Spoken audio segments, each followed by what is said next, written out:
E mërkura e 11 marsit shënon afatin e fundit për dorëzimin e aplikimeve për postin e drejtorit të përgjithshëm të policisë së shtetit, pas shkarkimit të Ilir Prodës të dielën e 1 marsit. Gara 7 ditore për përzgjedhjen e drejtuesit të ri të institucionit ka përfunduar ndërsa bëhet e ditur se kandidatët e interesuar për këtë pozicion kishin 2 mundësi për të paraqitur aplikimet e tyre. Dokumentacioni mund të dorëzohej fizikisht në protokollin e Ministrisë së Brendshme deri në orën 16:30, ndërsa përmes postës elektronike aplikimet mund të dërgoheshin deri në orën 12 të mesnatës të së mërkurës. Sipas raportimeve, interesi ka qenë i lartë për këtë post, ndërsa mësohet se deri në orën 4:30, 14 kandidat kanë dorëzuar tashmë dokumentacionin pranë Ministrisë së Brendshme. Bëhet fjalë për zyrtar të policisë së shtetit me karrierë të gjatë në këtë fushë, të cilët synojnë të drejtojnë institucionin për një mandat 5 vjeçar, siç parashikon ligji. Mes kandidatëve që kanë aplikuar është Pëllum Seferi,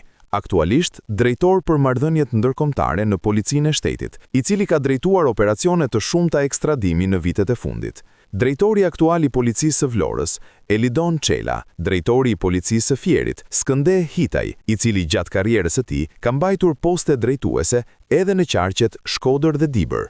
Në listën e aplikantëve është edhe Idajet Faskaj, i cili gjithashtu ka mbajtur poste të larta drejtuese në strukturat e policisë së shtetit. 4 emra të tjerë të cilët paraqiten kandidaturat e tyre për këtë post gjatë kësaj të mërkure janë ish drejtori i policisë së Tiranës, Tonin Vocaj, dhe Lorenz Panganika, drejtori i policisë së Durrësit, Afrim Tafa, dhe Gentian Shehaj. Në garë kanë aplikuar po ashtu drejtori i policisë kriminale, Neritan Nallbati, ish shefi i krimeve, Arjanita Rapi, Alfred Cepe, Rebani Jaupi, Sajmir Boshnjaku dhe Gentian Berberi. Pas përfundimit të afatit të aplikimeve, Ministria e Brendshme do të publikojë në faqen zyrtare emrat e kandidatëve. Brenda 10 ditëve, një komision i posaçëm i përbërë nga 3 persona, me kryetar një zëvendës ministër i brendshëm dhe 2 antarët, sekretari i përgjithshëm dhe kreu i Agjencisë së Mbikëqyrjes Policore, kryen vlerësim paraprak për verifikimin e kushteve ligjore. 2 ditë pas shkarkimit nga detyrat të Prodës, Ministria e Punëve të Brendshme shpalli thirrjen për aplikim për pozicionin e drejtorit të përgjithshëm të Policisë së Shtetit. Ilir Proda qëndroi në këtë detyrë 17 muaj, ndërsa deri në zgjedhjen e drejtorit të ri,